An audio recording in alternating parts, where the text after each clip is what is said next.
Di sini saya akan mempresentasikan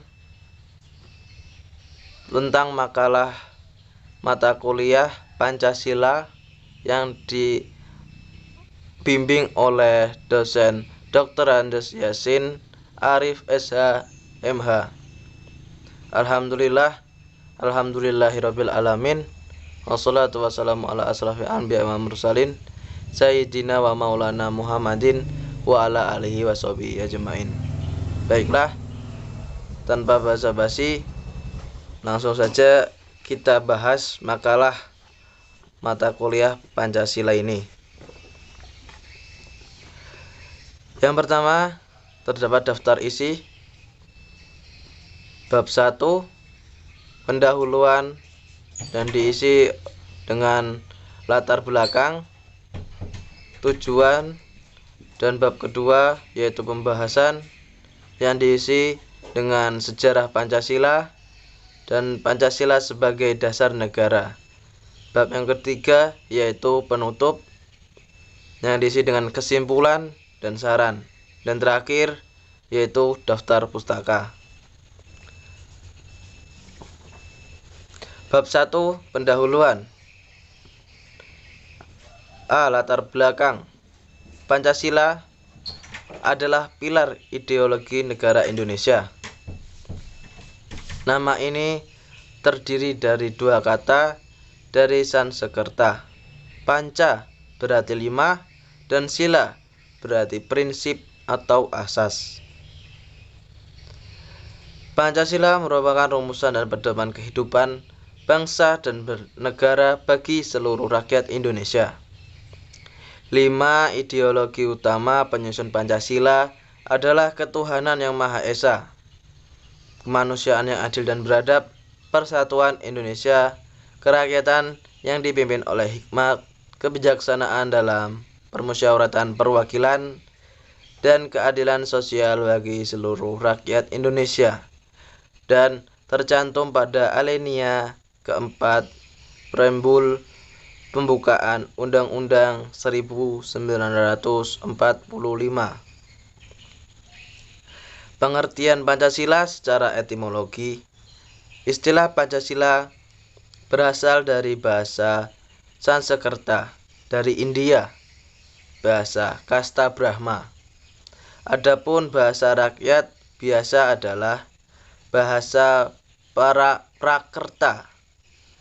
Menurut Muhammad Yamin, dalam pembahasan Sanskerta, perkataan Pancasila memiliki dua macam arti secara leksikal, yaitu panca artinya 5, sila vokal i pendek artinya batu sendi. Alas atau dasar, sila vokal i panjang artinya peraturan tingkah laku yang baik, yang penting atau senonoh. Pada tanggal 1 Juni 1945 di dalam sidang Insinyur Soekarno berpidato secara lisan mengenai calon rumusan dasar negara Indonesia. Kemudian untuk memberi nama istilah dasar negara tersebut, Soekarno memberikan nama Pancasila yang artinya 5 dasar. Pada tanggal 17 Agustus 1945, Indonesia memproklamirkan kemerdekaannya.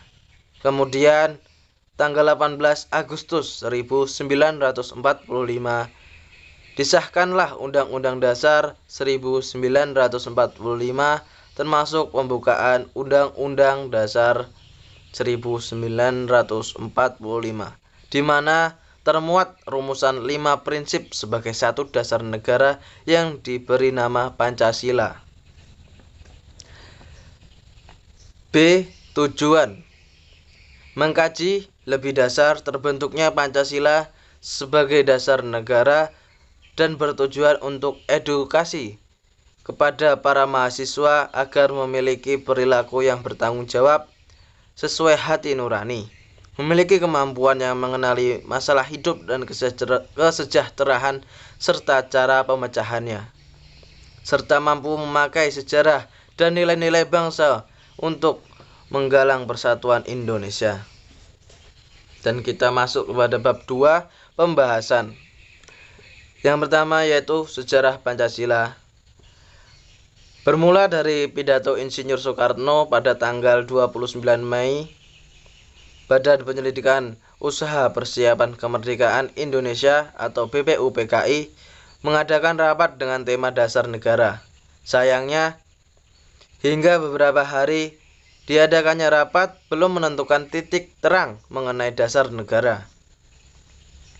Insinyur Soekarno diberikan kesempatan untuk menyampaikan pidato pada tanggal 1 Juni 1945.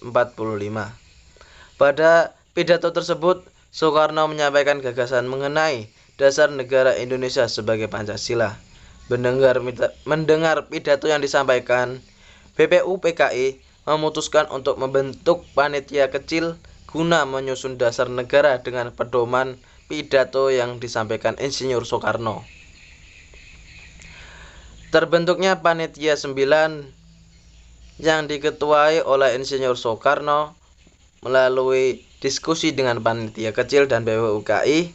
Terbentuknya panitia 9 yang terdiri dari Insinyur Soekarno, Muhammad Hatta, Habibie Kuswoyo, Tejo Kroso Joso, Abdul Kahar Muzakir, Agus Salim, Ahmad Subarjo, MRAA Marimis, Wahid Hasyim, dan Muhammad Yamin. Panitia 9 merumuskan naskah rancangan Undang-Undang Dasar dan menjadikan teks untuk memproklamasikan kemerdekaan Indonesia pada 18 Agustus 1945. Sidang PPKI 1. Rumusan Pancasila tersebut dinyatakan sah sebagai dasar negara Indonesia. Yang kedua, Pancasila sebagai dasar negara. Negara Kesatuan Republik Indonesia atau NKRI sangat berpegang teguh Pancasila sebagai dasar dan pedoman yang kuat untuk mencapai tujuan negara.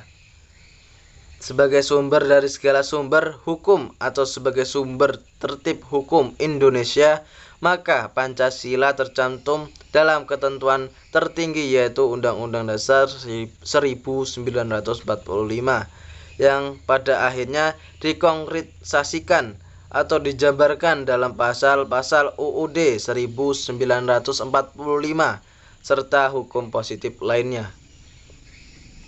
Arti penting Pancasila sebagai dasar negara adalah menjadi pedoman bagi masyarakat Indonesia.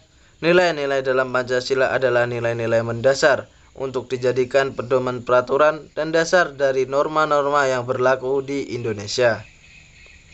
Demikian dalam pandangan hidup Pancasila sebagai dasar negara dan pandangan hidup bangsa yang sudah tertuang di setiap sila Pancasila. Semua sila Pancasila memiliki ketertarikan satu dengan yang lain. Pancasila adalah satu kesatuan yang tidak boleh dipisahkan. Jika salah satu dari sila tersebut hilang, maka Pancasila sudah tidak berfungsi lagi. Lanjut kepada bab 3 yaitu penutup. 1. Kesimpulan. Jadi kesimpulan di sini yaitu Pancasila sebagai dasar negara adalah menjadi pedoman bagi masyarakat Indonesia. Nilai-nilai dalam Pancasila adalah nilai-nilai yang mendasar untuk dijadikan pedoman peraturan dan dasar dari norma-norma yang berlaku di Indonesia. Sebagai pedoman negara, Pancasila juga sumber utama hukum di negara Indonesia. Pancasila tercantum dalam ketentuan tertinggi yaitu Undang-Undang Dasar 1945 untuk dasar hukum di Indonesia. Saran, dalam pembuatan makalah saya dapat sedikit kesulitan untuk mengisi isi dari pembahasan makalah ini. Tetapi saya bisa mengisi dengan mengulang lagi pelajaran yang ada di SMA atau mengingat lagi pelajaran pada SMA atau perkuliahan yang telah dijalani.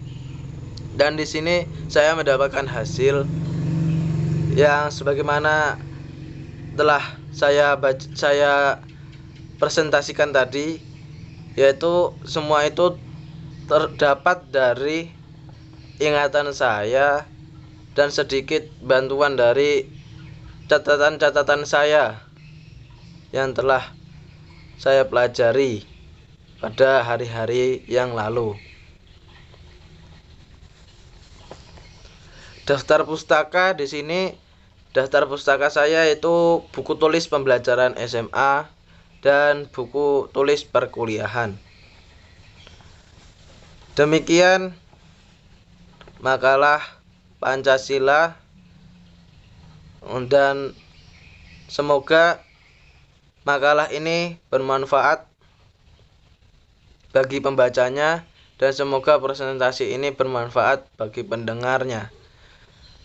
Apabila ada salah-salah kata dalam penyampaian mukadimah atau penutup ini dan dalam penyampaian makalah ini, tolong dimaafkan karena kekurangan itu berasal dari diri saya sendiri dan kelebihan itu berasal dari Allah Subhanahu wa taala. Apabila ada salah-salah kata mohon dibenarkan atau dikomentari agar saya dapat masukan atau saya bisa memperbaiki semuanya dan menjadi lebih baik. Demikian presentasi dari saya. Wassalamualaikum warahmatullahi wabarakatuh.